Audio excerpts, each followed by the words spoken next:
Chirac asks, don't you get weird looks from Ukrainians for not fighting in the front? Victor asks, how's it to show the good life while forced mobilization in the country and men cannot go outside? Is Russia really going to take over Ukraine after the war and make it part of Russian territory?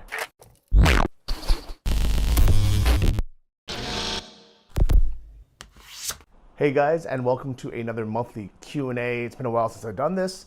This is my first month back in Ukraine since I've done this. I think the last one was a Q&A about my time in France and Taiwan, but this is mostly about Ukraine. Thank you for everybody who asked in my community posts and everybody who upvoted the comments. It's kind of Jake Bro style, so let's jump straight in.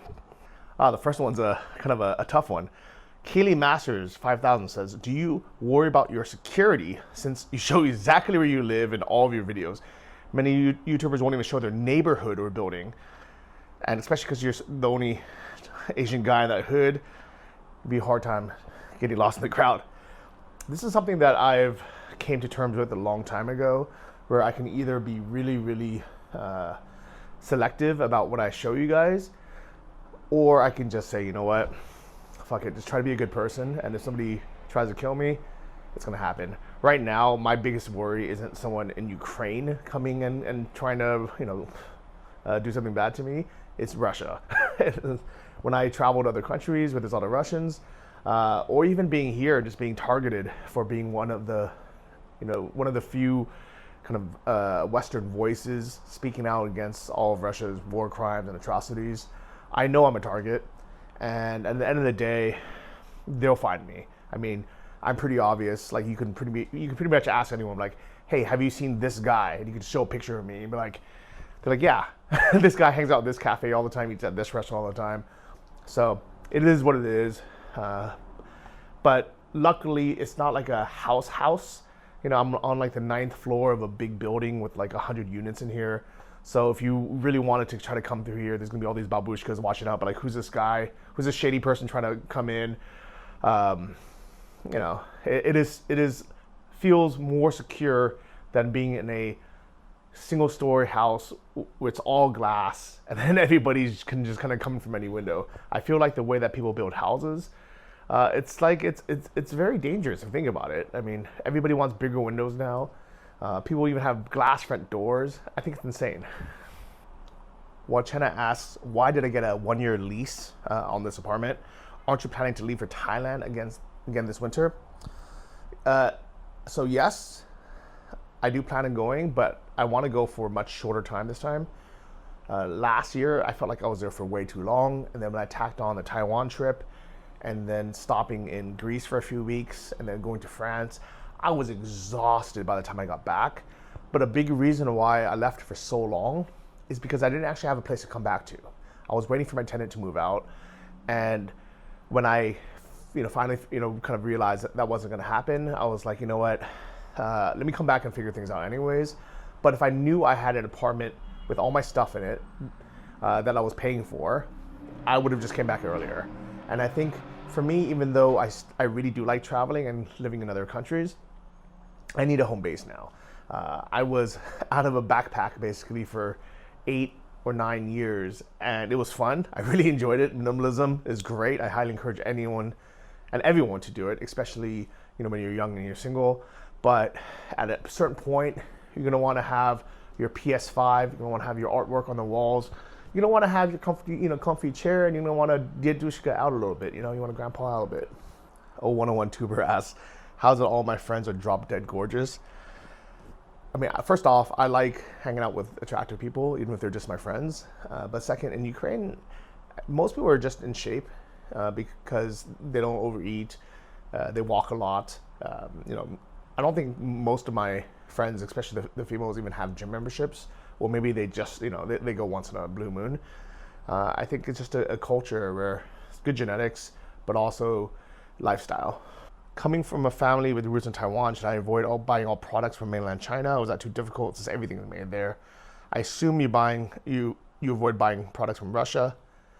Russia doesn't make anything. Like even Russian vodka is made in Poland, or like the good vodka is made in Poland. So that's never something I had to worry about. I bought this cheap Chinese TV because I might just leave it here when I move out, or I might, or at least I'm not gonna be worried about it or damaging it when I move. It's cheap enough where I can give it away as well. But I would rather buy an LG TV. It's better. As far as like not supporting the China economy, China is so big, they make everything. Like literally everything that you wear, you touch, half of it is from China. But luckily right now, most of their quality control is pretty bad. So you only buy it if you want something cheap and crappy, or that's like made by like an American company, which is manufactured there. But I'm not gonna let boycotting, China's communist government stop me from buying an Apple product just because it might be assembled there, or a Chinese brand TV. I know what I'm getting into. I think it's different buying something cheap made there versus going there and actively supporting the country and spending money in the country. So no, I wouldn't go to China. I wouldn't live in China. I wouldn't spend money there. I wouldn't invest in China. But at the same time, I wouldn't like invest in China directly, if that makes sense. But I am in like the total US and the total international stock market, and they do have Chinese companies in there. So indirectly, I am investing in China, but not because I want to support the government, just because they're so big that the little bit I consume or do is not going to make a difference. Actually, a few people asked about kind of my finances, how I sustain myself. This one is from user something. Johnny, I love your videos. Question I'd like to ask. Probably some others would like to hear. How did you escape the rat race for good? Does YouTube and other incomes cover you for the rest of your life or the next 5-10 years or so? So actually, I'm one of the few YouTubers who actually already had quite a bit of money before doing YouTube. This was never, my way to try to make money. Even today, it's kind of more of a hobby. This is why I don't jump on trends just to get more subscribers or just to get more engagement and just to make more money.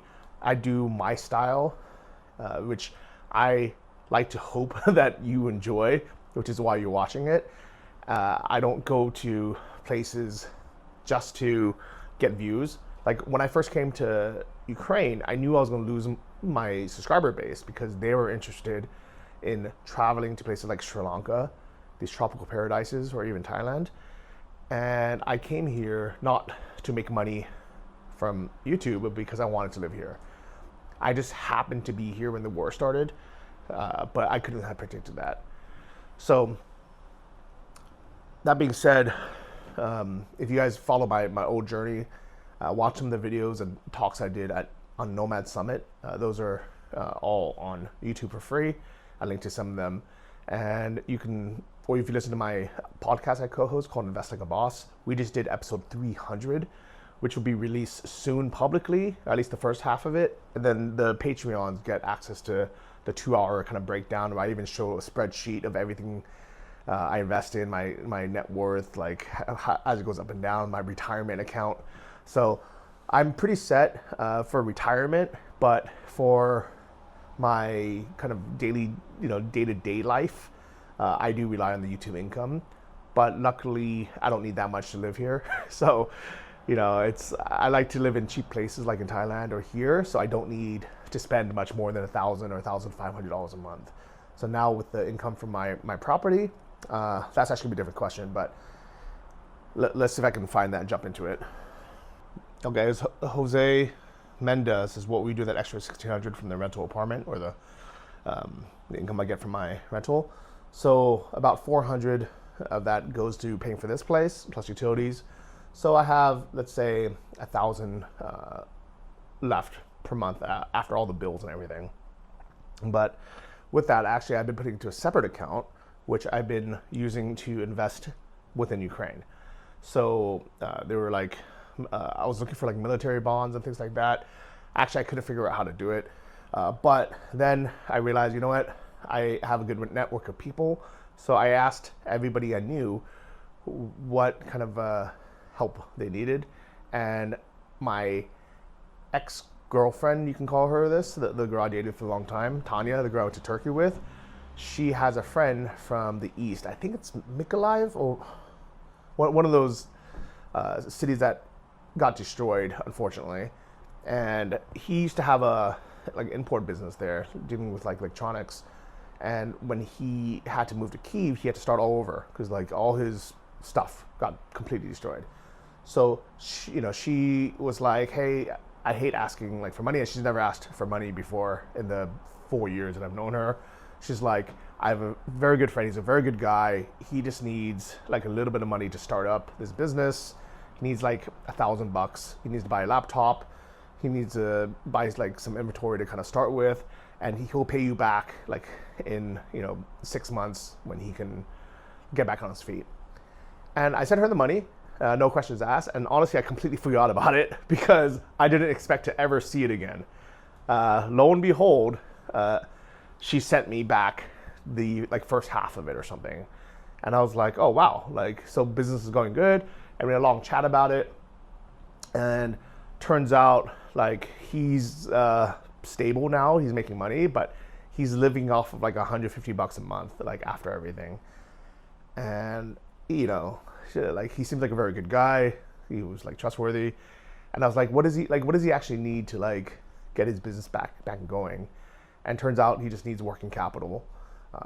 So even though I know I might never see this money again because it's hard, it's different. Business is difficult in general, but when you're doing business like in another country, it's even harder, especially when you're just trusting like a friend of a friend. But in Ukraine, people don't really recommend other people unless they can 100% vouch for them. And I figure, you know what, this is my opportunity. This is my fund, my Ukraine fund, which is money that I normally otherwise wouldn't have had anyways. Let me just invest in someone and see if I can help them out. So I invested $5,000 into his business so he can get the products imported and resell them again, and we'll see. So I'll give you an update in 6 months and see if I get this back or not. If I do, I'll be very happy. If I don't, I tried, right? And so far, he's very grateful, and she told me that I literally changed his life. So let's see what happens. Ilya asked like 5-6 questions. Let me see if I can get through some of this because there are very good questions, but it's a lot. Since the war started, have you noticed any hostility or suspicion for foreigners living in Ukraine? In the beginning, the first 3-4 months, 5 months, yes.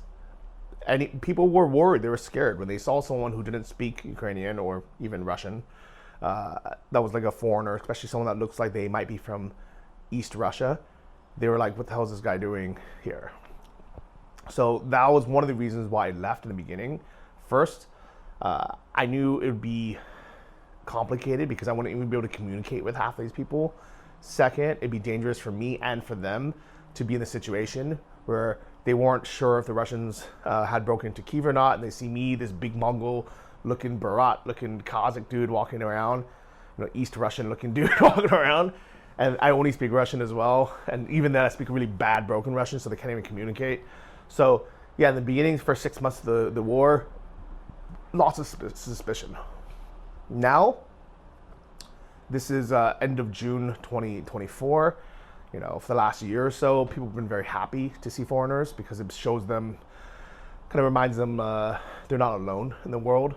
And usually when people are here, they're doing something good. They're working for an NGO, or they're volunteering, and they're doing something good. But I can't speak for 2025. Who knows, right? Is there equivalent of property tax or maintenance and parts in Ukraine? And how much is utility and internet costs?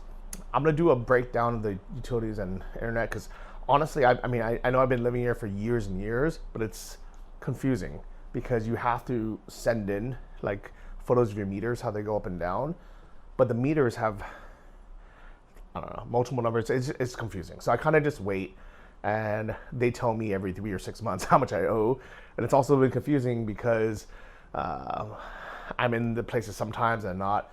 I think in this apartment, I'm actually going to get to know exactly how much it should be at a normal Ukrainian household because my landlord's going to calculate everything and just tell me how much I owe.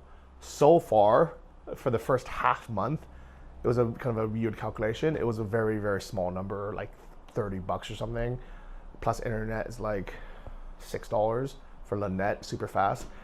But let me do a breakdown in another video because I don't want to misquote anyone. And it's also a lot more expensive in winter than it is in summer as well because of the heating. He basically asked, oh, why is my apartment in the historical city center 1600 while this one that has an elevator is 450? It's location. Like, go look in anywhere in the world. Like, I know this is only a 2 miles away, but go look in like Manhattan versus Brooklyn. It might only be 2 miles away as well. Go look in San Francisco, like in the Sunset District versus in, South of Market, or anywhere near Market Street. It's about location, and also the renovation of my place is brand new. Even though it's a old building, the inside of everything is new, furniture, everything's new. This furniture is like, from the 90s, I guess, like 30, 40 years old. I mean, it's the same everywhere in the world. There's nothing specific to do with Ukraine. But yeah, I will say that there is a bigger difference in like nice high-end apartments here versus cheap stuff, because there's less nicer high-end apartments, and the people renting it normally are, Westerners, and they normally have more money, or their businesses are paying for it. And for them, $1,600 a month isn't a lot, especially because a hotel is over $100 a night. So either way, it's less than half the price of staying in a hotel. As far as my specific unit, I actually asked for $1,300, but with a 1-year lease, so I can have some stability. And we agreed, because she wanted to do month to month.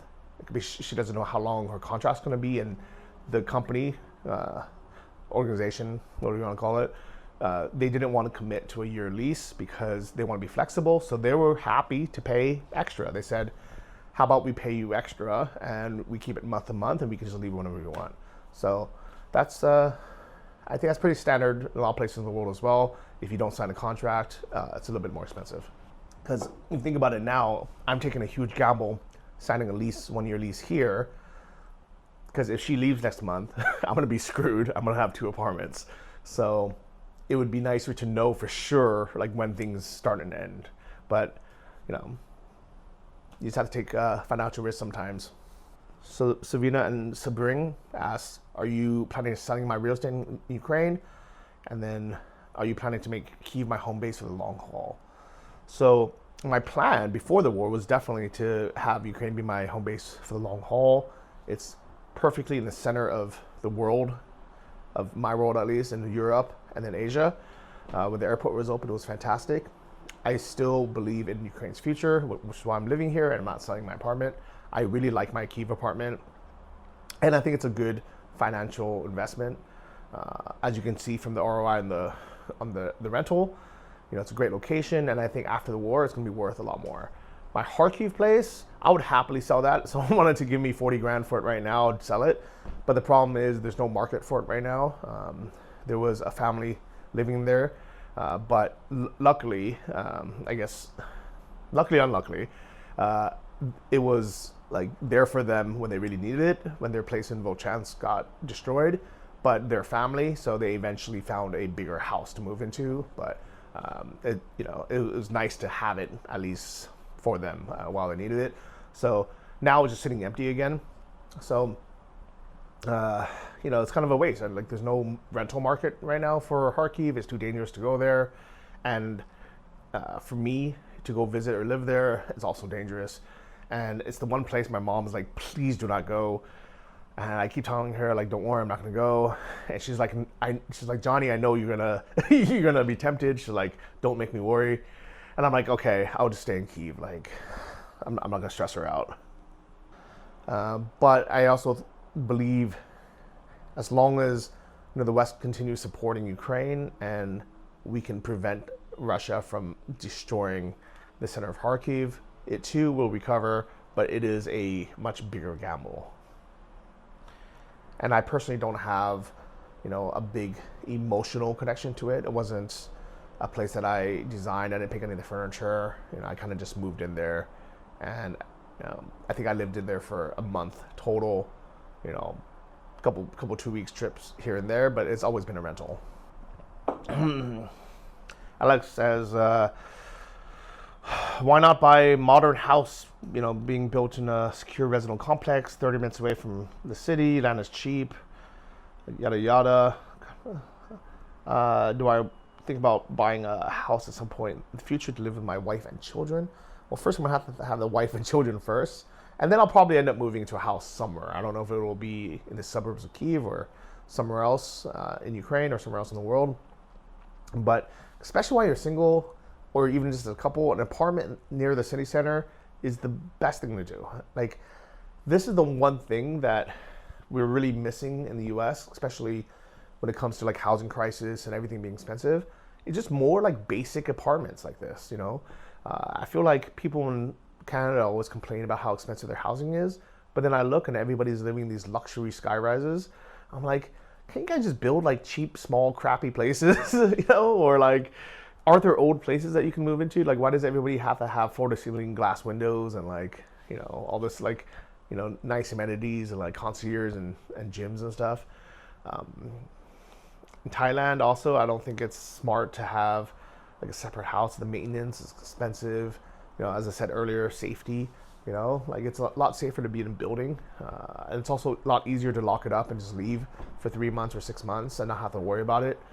You know, not have to worry about gardening and landscaping and, you know, stuff like that. So I like apartments. I think 99% of people, you know, at least 90% of people should live in apartments. And then, you know, if you want to be far away from the city, if you want to be off grid, you know, that should be your choice. But in the city or near the city, like, just live in an apartment. Vasti Plesh says, explain your budget, income versus expenses, for example, car insurance, gas monthly, food costs, YouTube revenue. So YouTube, I make anywhere between $1,500 to $3,000 a month. Depends on how many views I get, if I have a sponsor or something. The last, you know, couple months have been okay. They haven't been good. This month is doing better. You know, I realize that you guys like it when I leave Ukraine and then when I come back for some reason. But, you know, I would really like it if you guys watched all my videos from wherever I am, whether I'm visiting and connecting with my family in Taiwan, you know, which to me is, I think those are some of my best videos in terms of like displaying, you know, who I am, introducing to like my culture, the things I like. But you know what, I guess not everyone's into that. You know, I was surprised that my Singapore video didn't do more because, you know, 24 hours in Singapore airport was pretty interesting. My France ones did okay actually. But yeah, it is what it is. That's kind of the money that I normally live off of. That's pre-tax. So after tax, it might be $1,000 or it might be $2,000. Who knows? As far as how much I spend on stuff, food is definitely my biggest expense because, as you guys see, I like to eat. I also like to go to restaurants. I also treat friends out pretty often. I don't drink that often, but I do like alcohol. You know, I like buying it more than I like actually finishing the bottle. I like to host parties in my house, and you know, just I spend a lot on food. I actually have no idea how much I spend. If I was going to guess, it would be somewhere between $500 to $1,000 a month on in total, going out to restaurants, drinking, you know, buying groceries, stuff like that. I don't think I spend less than $600. Let's say that. As far as car stuff, insurance is very cheap in Ukraine. I only have liability insurance because it's so cheap to get your car repaired here that you don't really need collision insurance. So I pay something like $80 a year or something. It's very, very cheap. Gas is expensive. My tank is 100 liters, which is 25 gallons, I think.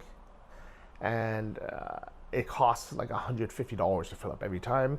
So it depends on how often I drive. But I remember when I was like moving back and forth and going to many places, I was filling up every week. So that could be, you know, $400 a month in just gas or more. But now I haven't been driving as much because I'm kind of just stayed put. But in total, I would say, let's say $400 for the apartment. Let's say $100 for utilities, $200 or $300 in like transport and car stuff, $600 or more in food and going out. So about $1,500 a month I spend in Ukraine. maybe up to 2,000 on some months, you know, but that's kind of, and that's a fair amount to spend, you know, while enjoying life and not really holding back too much, right? I didn't even get to the last two questions that Aoife asked because there's so many. Do I have any other sources of income outside of YouTube? It seems like you went through a lot of pain to earn a little bit more than $1,000 in rent between my current apartment and the one I own now. So I have a little bit of extra income. I make some like passive income from things that I worked on before I got into YouTube. I have 2 books. You guys might not have even read them. I don't even know if anyone reads anymore, but if you do, go on Amazon. You can check out Life Changes Quick and 12 Weeks in Thailand by Johnny FD.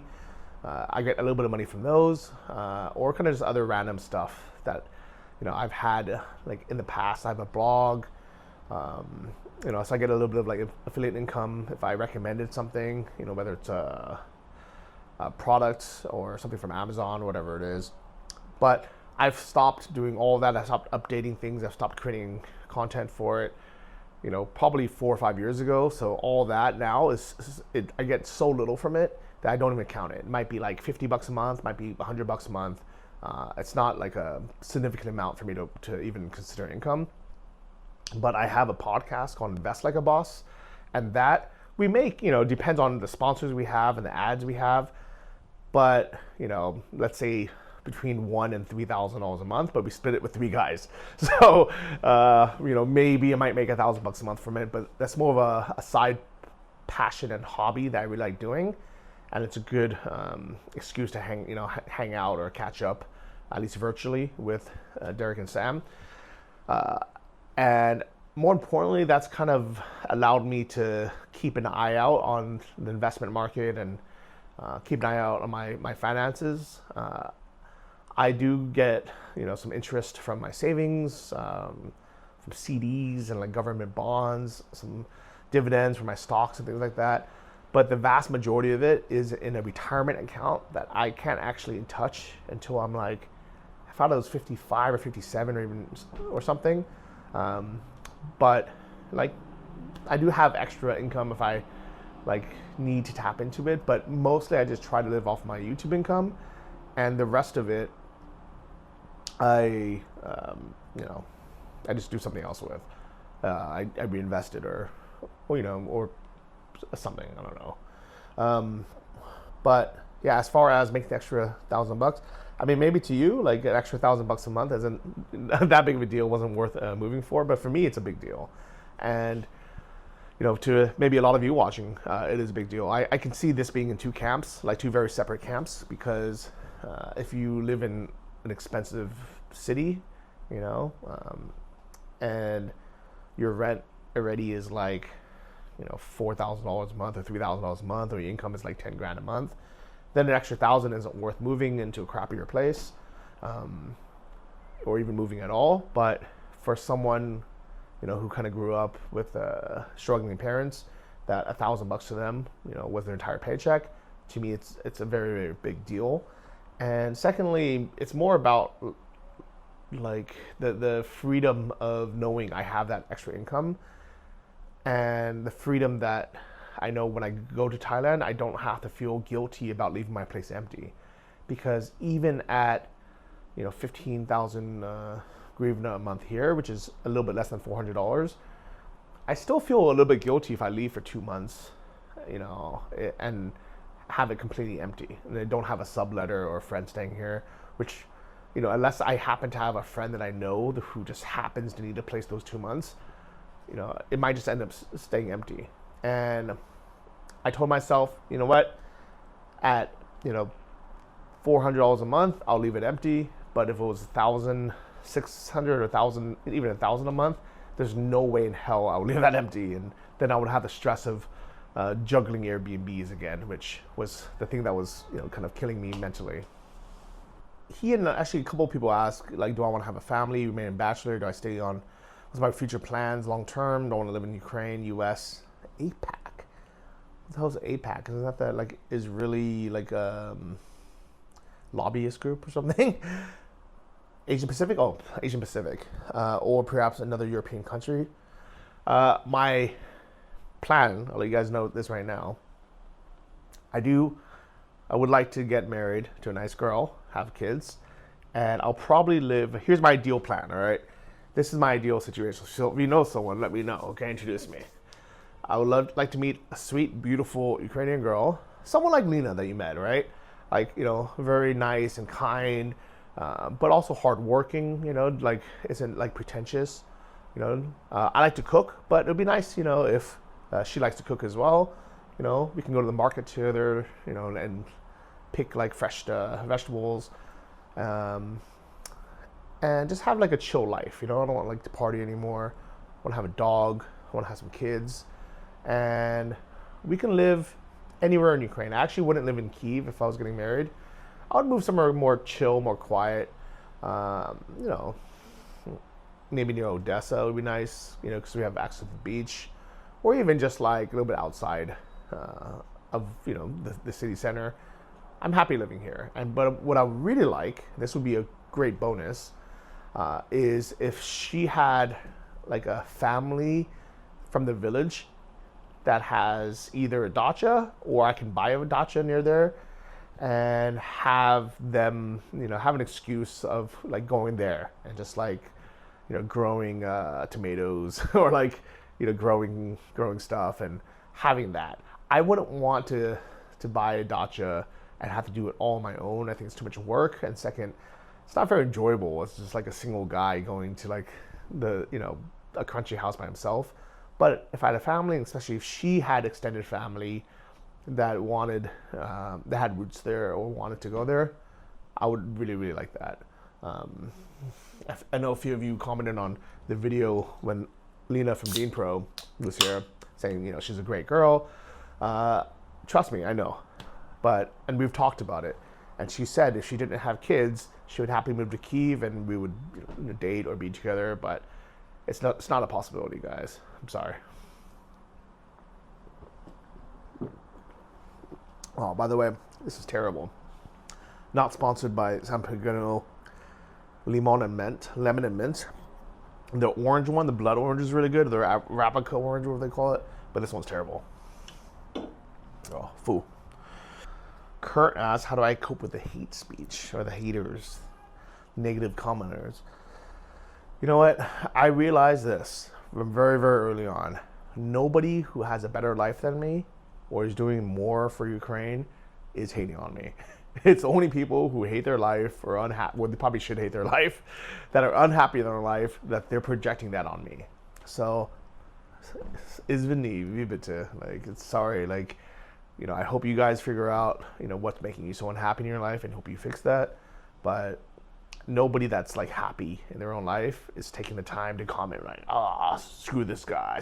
Why aren't you doing this? Why aren't you doing that? It's always someone who's less happy in their life. And you know what? I would like to say that, I would love to be able to say that it just doesn't affect me at all. I don't care.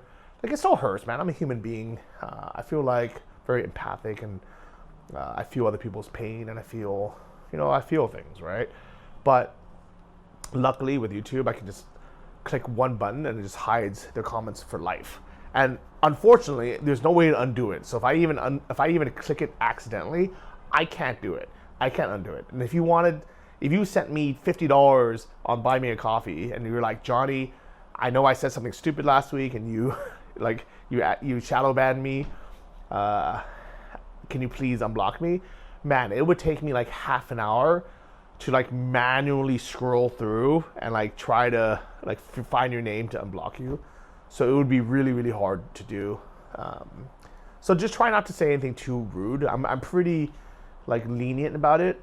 And also YouTube does a pretty good job of automatically filtering or hiding, nasty comments, rude comments. But, like if you look through my comments, like the reason why you see them is because I like leave most of them up there. I'm like, whatever. Like it doesn't affect my life, right? But the one thing I will delete, and the people that I do hide, I'll let you know this, is if you're spreading misinformation, if you're saying something that's that's false, like President Zelensky has a cocaine problem, I'll hide you because I know by me replying and correcting you, you're getting what you want. You're getting the attention. You're planting that false seed that maybe Zelensky is a drug addict, which is false, by the way, completely wrong. But even by just mentioning that, now you're like, oh yeah, you know what? Yeah, I did see on Twitter one time or on Reddit one time that someone said that. But this is how rumors start and how false information gets passed around. So better just to nip it in the bud, hide. S500 STP asks, John, on a different subject, what do you think about Russia sending a nuclear sub and 3 military ships to Cuba, just 90 miles from U.S. mainland? Well, they definitely did it to try to scare the West and America to stop supporting Ukraine. It didn't work because I think most Americans either didn't care or didn't even hear about it. And then obviously Russia was, they were just flexing and fronting because nothing happened. Like that's already kind of old news. Deb asks, do I think that a fully fledged NATO retaliation is a way to stop Russian aggression?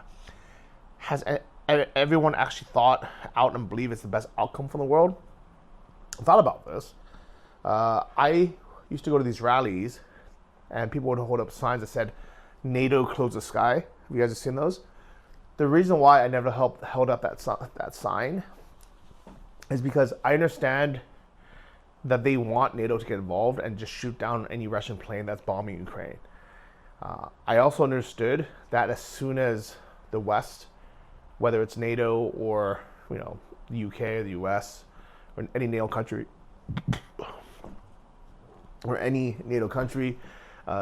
gets involved and shoots down like a Russian plane, for example, then the West is now dragged into the war directly. And it's not, on one hand, yes, it will beat Russia and it'll be good for Ukraine, but on the other hand, it's not the best thing to do to keep kind of world peace and stability. People love to blame the West. People blame everything on America. But America's been very, very tolerant, and they've been very, very slow to allow Ukraine to do stuff, right? It's almost like they've been too slow, where for 2 years, the U.S. is like, listen, like you can protect yourself on your land, but do not go over to the Russian side. Don't destroy anything in Russia, or I'm going to cut you guys off.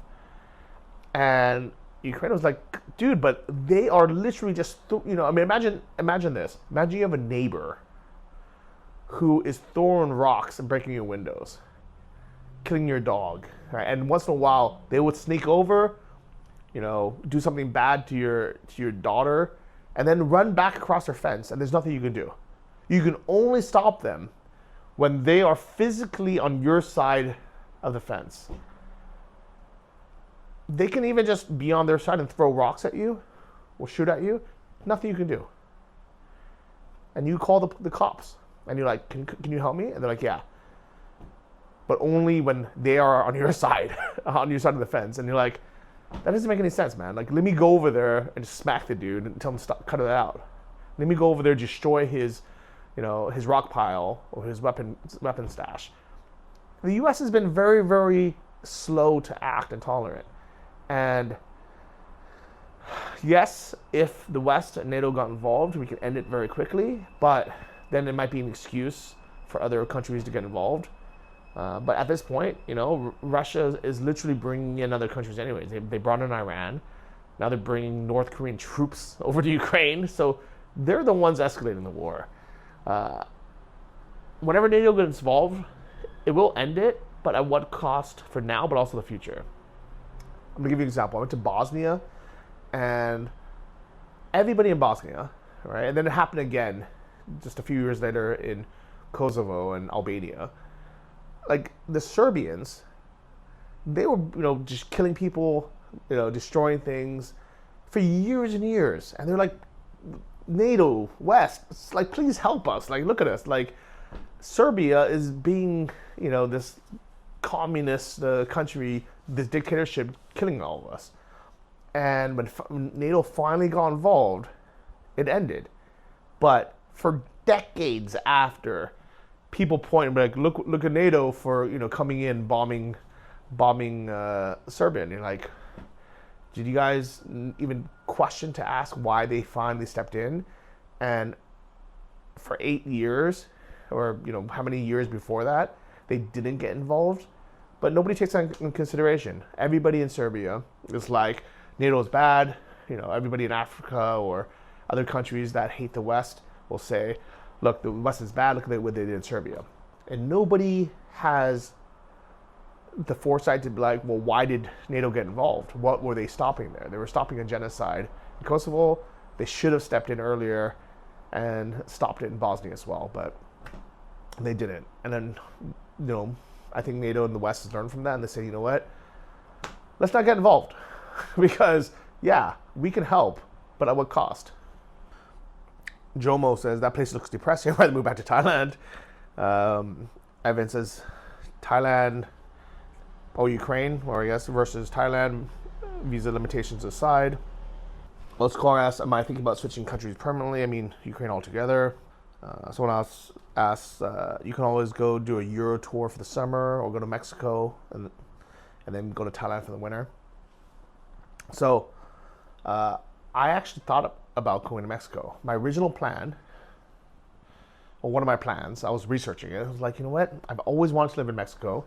I've been there for a few months. I lived in Playa del Carmen, which is next to Cancun and Tulum, like right between the two. And I liked it, but I didn't love it there because on paper I have everything I want. I love Mexican food. I like Mexican people. I like the weather. I like the beaches. I love scuba diving there. The cost of living was low, but something about it I just didn't love, and also it was not so super dangerous, but it wasn't safe, and you couldn't relax. Like, for example, you couldn't have your backpack next to you while you ate without worrying someone might take it, and you couldn't leave your laptop at the coffee shop and into the bathroom. You literally had to take your laptop into the bathroom with you. You couldn't walk around and not be worried about being pickpocketed. I wasn't worried so much about the drug cartels, because even though that does happen, 99.9% of the time it happens if you're buying or selling drugs, and I don't do that, especially not in Mexico. Stop doing that. But I wanted to check out an area I've never been to called Puerto Encinitas or something. It's in Oaxaca, which is kind of in the southwest coast, and from what I've heard, and from everyone who's been there, all the videos I've watched, it is like the coolest little surf town. It's chill. It's relatively cheap. Good food, nice weather, good people. They're surfing, they're chilling. It's like the better version of Bali that was 20 years ago without all the pretentious bullshit. It's like Tulum without all the pretentious people and high prices. Hard to get to. And I thought about it. I was like, you know what? I think my days of living in these little beach town places without infrastructure are over. I think nowadays I like living places where, within half an hour, I can go to a cinema, an air-conditioned cinema, and watch a movie. I can go to the Apple store if I need to. I can get to an airport. I can have like normal life, normal stuff. I lived on little islands for many years without anything. We were just like in board shorts every day and flip flops or Crocs. I think those days are kind of over. They have crappy internet there. I dream about like learning to surf. I spent like 6 months in Sri Lanka on the beach. I think those days, sadly, my time is a little bit past.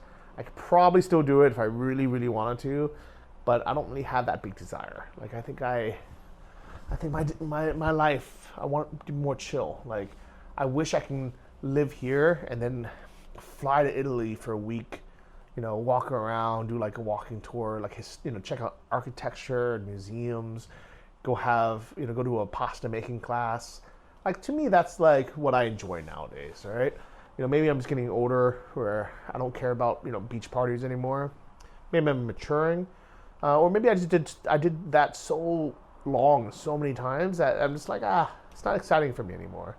So we'll see. But as far as Thailand, yeah, I plan on going back, but I'll probably just go back for 2 months, probably in like the coldest months of being here. So February, March. Maybe I'll leave like mid-January or something. And my plan is to leave for just 2 months, be in Thailand for 2 months. So, and then not make like too many other crazy trips, if that makes sense. So we'll see what happens. If the airport was open and I can just like very easily fly there, I'd probably do, I would probably travel more. But being here now, it's such a pain in the ass to get anywhere. The airport's closed. So yeah, I guess we'll see. These two questions, I can't tell if they're just trying to be negative or these are genuine questions. Shirak asks, don't you get weird looks from Ukrainians for not fighting in the front? Mr. Raccoon, no, that was the front. Victor asks, how's it to show the good life while forced mobilization in the country and men cannot go outside? And then Brian says, is Russia really going to take over Ukraine after the war and make it part of Russian territory? Okay, so first off, Russia is not going to take over Ukraine, especially if we want to have world peace and not other countries just gobbling up other countries because they can. Second, as far as the forced mobilization of military-aged men, it sucks. It is a terrible thing to have to do that, but it is 100% Russia's fault, and everybody knows that. Everyone in Ukraine understands it's Russia's fault for invading. The only people who don't understand that and somehow get mad at Ukraine for mobilizing, to conscript soldiers, whether it's forcefully or not, it's like they're all pro-Russian, because anyone who has a logical mind, a rational mind, understands Ukraine doesn't want to do it. They have to because Russia is invading them. And all this BS about, oh yeah, Ukraine should just give up a territory. You cannot do that, because if you have a ceasefire now and give territory to Russia, first off, you're giving not just territory, but you're giving the people that live there or lived there. So you're giving, thousands or up to 1 million people's homes and lives away, and you just can't do that. What did Russia do to all the men who were living in eastern Ukraine when Russia, annexed this land or stole this land, forcefully annexed it? They conscripted them into the military and sent them back to Ukraine to fight against their own people. So it is, for any of you who somehow think that Ukraine is the bad guy in this, or that they're only doing it for money, or Zelensky is buying, yachts in Turkey or Greece or something, I can't help you guys. Like, you guys are retarded. Yeah, seriously. Like, you have no heart and you have no brain. So I'm not going to answer those questions. As far as how do men feel about foreigners being here, I can only speak for right now, because things might change in the future, in 6 months or a year. Who knows how the future goes? But right now, people understand. Like, most foreigners are here helping Ukraine in some way. They're volunteering, or they're helping the military, or at least they're helping the economy. I am afraid that you're gonna get these stupid tourists coming here, and they're gonna be like, "Oh, look, look how great Kyiv is." They're gonna start partying. They're gonna start doing stuff, and then they might make us look bad, and they might, get us to not be liked. But every single Ukrainian I ever met, especially the people who actually follow my channel and they know what I'm doing, they're always very thankful for everything I've done for Ukraine, all the money that I've raised to help Ukrainians, but also for the military, all the Russian propaganda that I'm fighting, that I'm showing all the good sides of Ukraine. So they've been very, very grateful. The only people who have been hating on me for it are Westerners normally, or Russians. Westerners who are somehow pro-Russian, or somehow anti-Biden, and they think that supporting Russia somehow makes Trump better because it shows that everything that Biden supports, like freedom and democracy in other countries is bad thing. I don't know. I don't want to get into all that. It's too complicated, but it's very, very easy for me to, live with myself and realize I do much better work and I do much more for Ukraine being here behind the camera with my big audience, raising money for Ukraine and causes, as well as being a civilian here and spending money than I would on the front lines in the 3 days that I would last because I have no training, and that's just not what I'm good at. So sorry for everybody who wishes I would go to the front and be offline or be dead and stop helping Ukraine, but that's not going to happen. So there you go. I hope I answered it. Thank you guys for all your questions. I hope you really enjoyed this episode. Ironically, I don't even think the people who troll and ask questions would have even stayed to the very end to watch that. So maybe I should have put that in the very front. I don't know. Well, fuck them. Let's. They don't need to. They don't need to get any value from this channel. But you guys who stuck to the end, I really appreciate you. Make sure you subscribe, hit the like button because that helps the algorithm, show it to more people. And I really hope that I get to meet all of you in Ukraine one day, and I hope that when you do come, that you are the good tourists, and you're doing good for this country. So I know you guys have your hearts in the right place, because if you watch to the end, you probably care about me as a person, you probably care about Ukraine. So Diakuyu, thank you guys very much, and I'll see you guys next one. Bye-bye.